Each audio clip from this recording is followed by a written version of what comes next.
큰 정치인이 되려면 반대를 즐길 줄 알아야 된다. 그렇게 얘기를 하고요. 진짜 위대한 정치인은 반대가 없으면 만들어낸다고. 예, 반대를 만들어낸다고 그래요. 근데 이 이야기는 결국은 어떤 시대든 그 시대를 관통하는 아젠다 또는 이슈 또는 정신, 여구 이런 것들이 있기 마련이에요.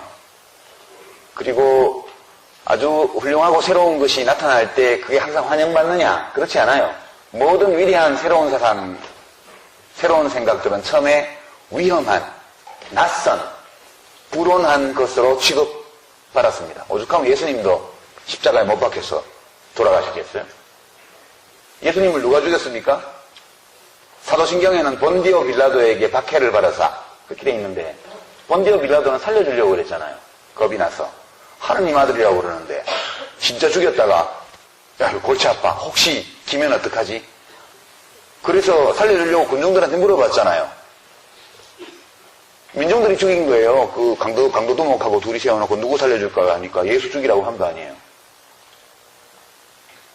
그러니까 인류 역사에서 예수를 이스라엘 백성들이 못 박아 죽인 것처럼 멍청한 짓이 있을까요?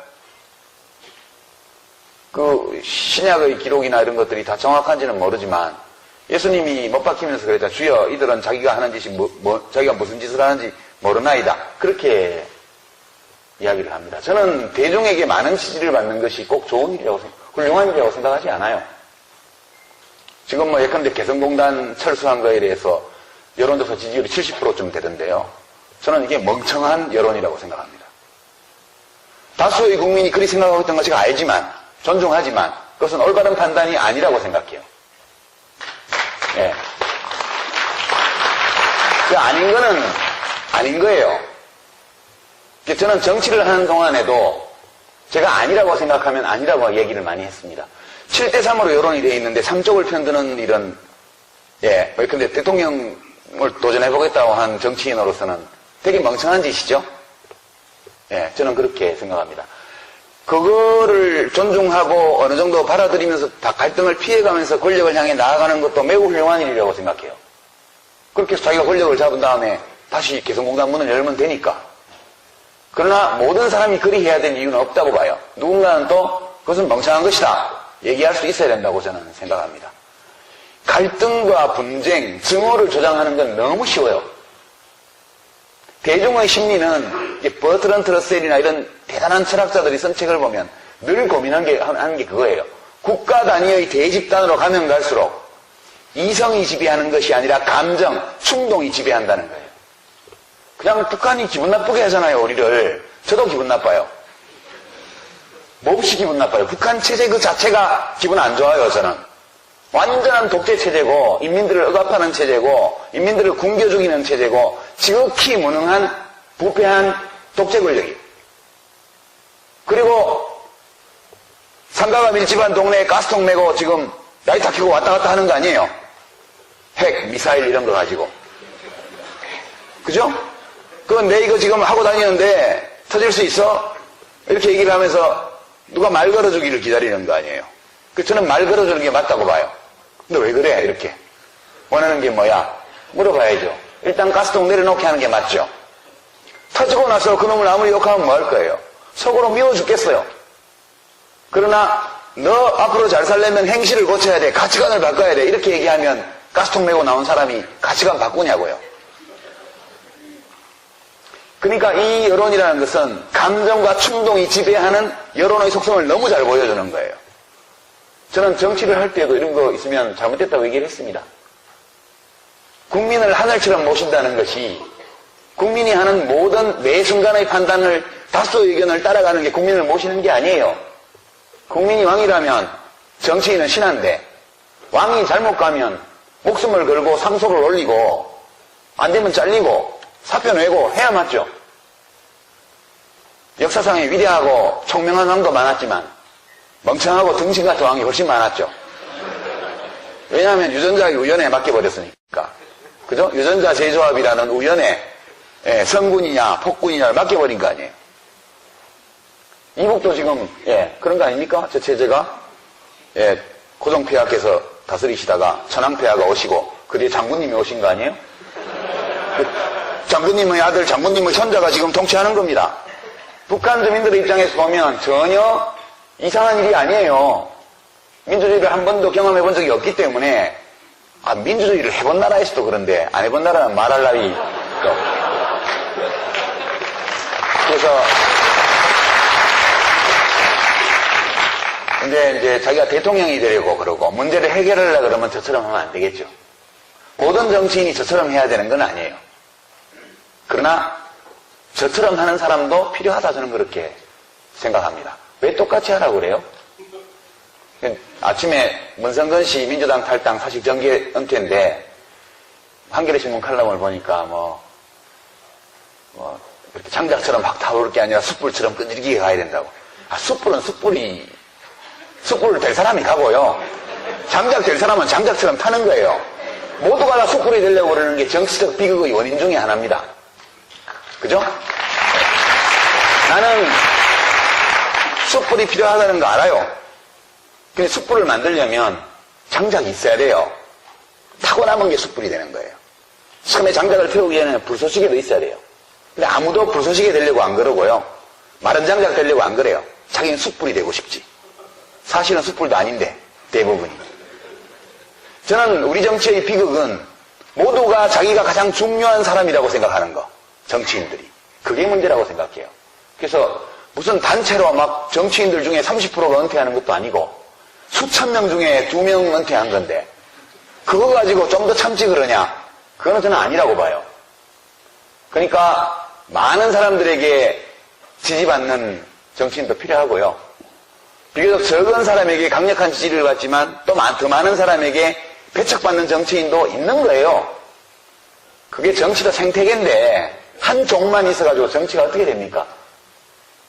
그러니까 그게 저는 그 정치에 대해서는 모두가 다 전문가처럼 하시거든요.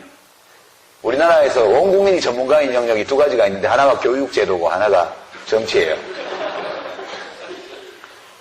주권자들은 마음대로 생각하는 거고요. 저는 제 식대로 살았습니다. 정치하면서. 후회는 없고요. 이런 정치인도 있을 수 있다는 거. 또 가끔씩 이런 사람도 있는 정치가 모두가 똑같은 정치보다는 훨씬 낫지 않겠냐. 그리고 한번 정치 시작하면 죽을 때까지 가야 된다. 이것도 고정관념이다.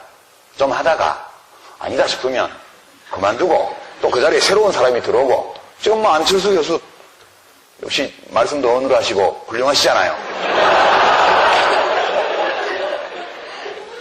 그러니까 저는 괜찮다 이렇게 생각하고요. 정치할 때의 일이니까 그렇게 생각하고 정치할 때 저를 미워하셨던 분들 이제 정치 안 하니까 너무 미워하지 말았으면 좋겠다. 그런 부탁도 드리고 싶어요.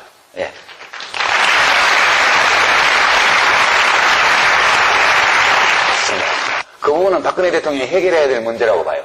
본인이 해결 못하면 타율적으로 나중에 해결됩니다. 어차피. 그런 거라고 보고요. 참 때로 마음이 아프죠. 우리가 진짜 무엇이 정의인지에 대해서 더 넓게 얘기할 수 있다고 봐요. 그러니까 이런 겁니다. 광우병 쇠고기 주장을 하는 사람들의 주장에 무리가 있었죠. 저도 정치를 하는 동안 또는 장관을 하는 동안 그런 비판과 공격을 엄청 당했습니다. 저는 이제 공식적으로 진보 진영 사이, 진보적 시민단체 사이에서는 신자유주의자, 시장주의자로 찍혀 있었고요. 복지를 시장화한 최악의 보건복지부 장관이라는 수백 개 단체의 연서명된 평가를 받은 사람입니다. 제가 지명되었을 때도 연서명해서 수십 개 단체가 반대 성명을 냈고요. 퇴임하고 나서는 200여 개 단체가 최악의 보건복지부 장관상을 저에게 주셨습니다. 근데 제가 그분들을 존중하고 존경하는 것은 그분들의 주장이 나올기 때문이 아니에요. 무리한 주장이 많죠, 그 안에는.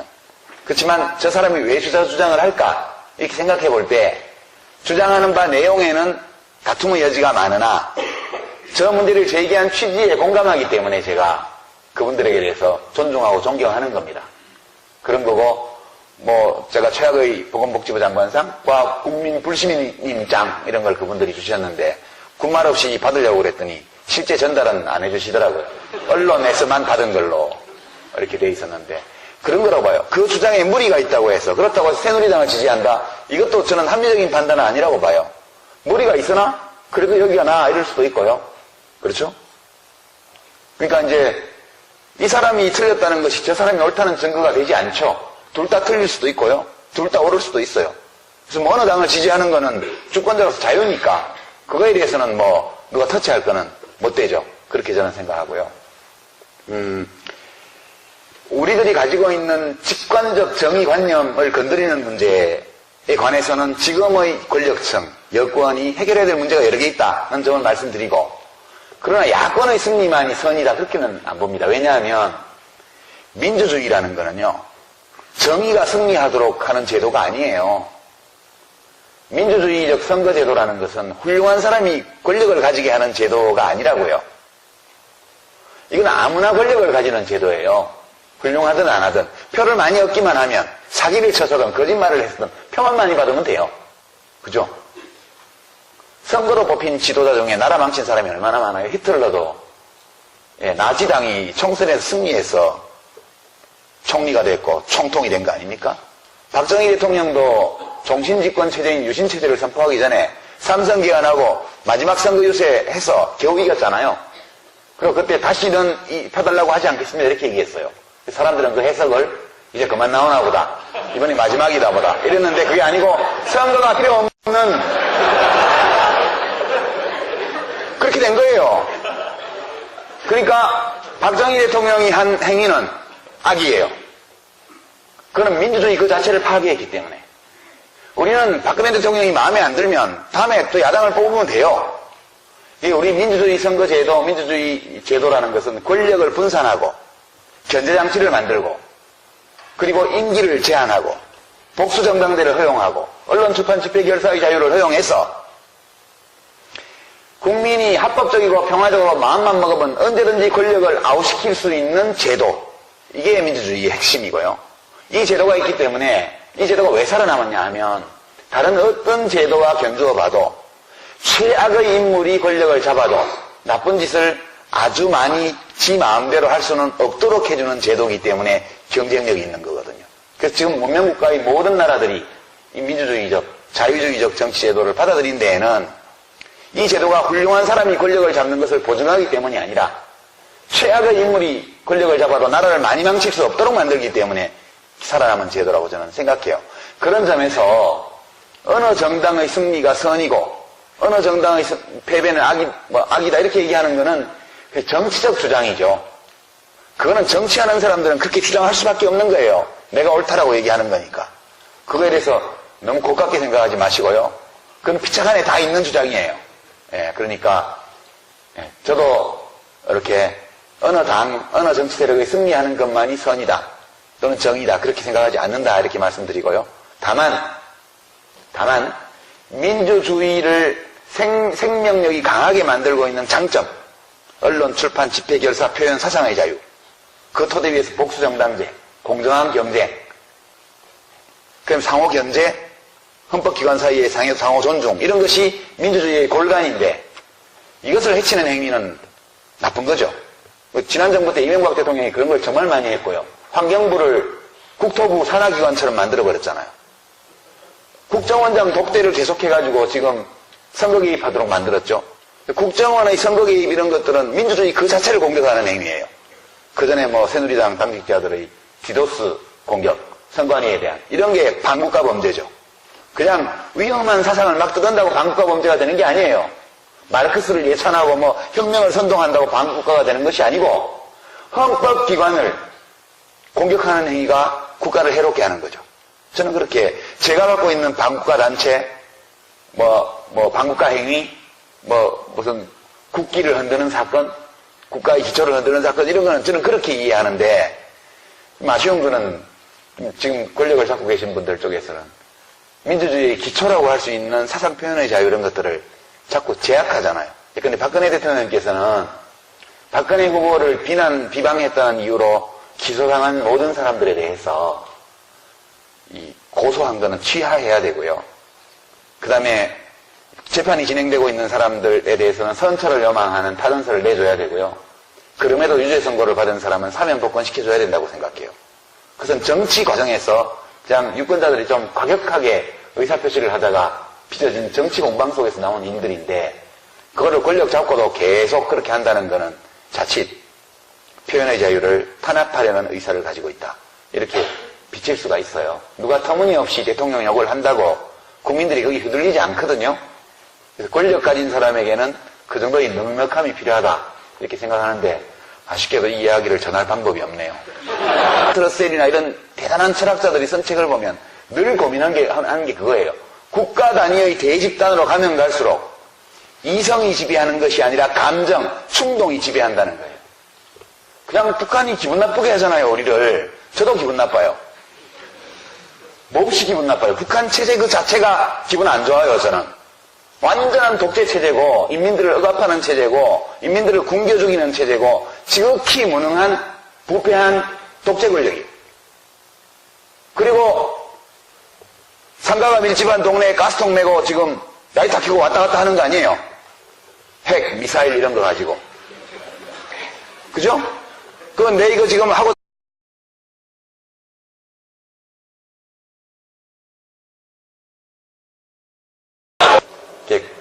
큰 정치인이 되려면 반대를 즐길 줄 알아야 된다.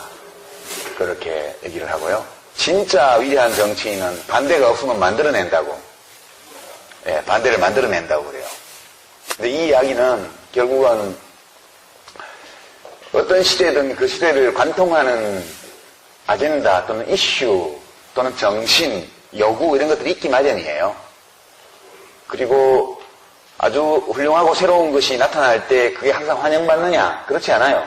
모든 위대한 새로운 사상, 새로운 생각들은 처음에는 정치를 하는 동안에도 제가 아니라고 생각하면 아니라고 얘기를 많이 했습니다. 7대3으로 여론이 되어 있는데 3쪽을 편드는 이런, 예, 근데 대통령을 도전해보겠다고 한 정치인으로서는 되게 멍청한 짓이죠? 예, 저는 그렇게 생각합니다. 그거를 존중하고 어느 정도 받아들이면서 다 갈등을 피해가면서 권력을 향해 나아가는 것도 매우 훌륭한 일이라고 생각해요. 그렇게 해서 자기가 권력을 잡은 다음에 다시 개성공단 문을 열면 되니까. 그러나 모든 사람이 그리 해야 되는 이유는 없다고 봐요. 누군가는 또 그것은 멍청한 것이다. 얘기할 수 있어야 된다고 저는 생각합니다. 갈등과 분쟁, 증오를 조장하는 건 너무 쉬워요. 대중의 심리는 버트런 멍청한 짓이 있을까요? 그 신약의 기록이나 이런 것들이 다 정확한지는 모르지만 예수님이 못 박히면서 그랬잖아요. 주여 이들은 자기가 하는 짓이 자기가 무슨 짓을 하는지 모르나이다. 그렇게 이야기를 합니다. 저는 대중에게 많은 지지를 받는 것이 꼭 좋은 일이라고 훌륭한 일이라고 생각하지 않아요. 지금 예컨대 개성공단 철수한 거에 대해서 여론조사 지지율이 70%쯤 되던데요. 저는 이게 멍청한 여론이라고 생각합니다. 다수의 국민이 그리 생각하고 있던 거 제가 알지만 존중하지만 그것은 올바른 판단이 아니라고 생각해요. 예. 그 아닌 거는 아닌 거예요. 그때 위험한, 낯선, 불온한 것으로 취급받았습니다. 오죽하면 예수님도 십자가에 못 박혀서 돌아가셨겠어요? 예수님을 누가 죽였습니까? 사도신경에는 본디오 빌라도에게 박해를 받아서 그렇게 돼 있는데 본디오 빌라도는 살려주려고 그랬잖아요. 겁이 나서. 하느님 아들이라고 그러는데 진짜 죽였다가 야 이거 골치 아파. 혹시 기면 어떡하지? 그래서 살려주려고 군중들한테 물어봤잖아요. 민중들이 죽인 거예요. 그 강도두목하고 둘이 세워놓고 누구 살려줄까 하니까 예수 죽이라고 한 거 아니에요. 그러니까 인류 역사에서 예수를 이스라엘 백성들이 못 박아 죽인 것처럼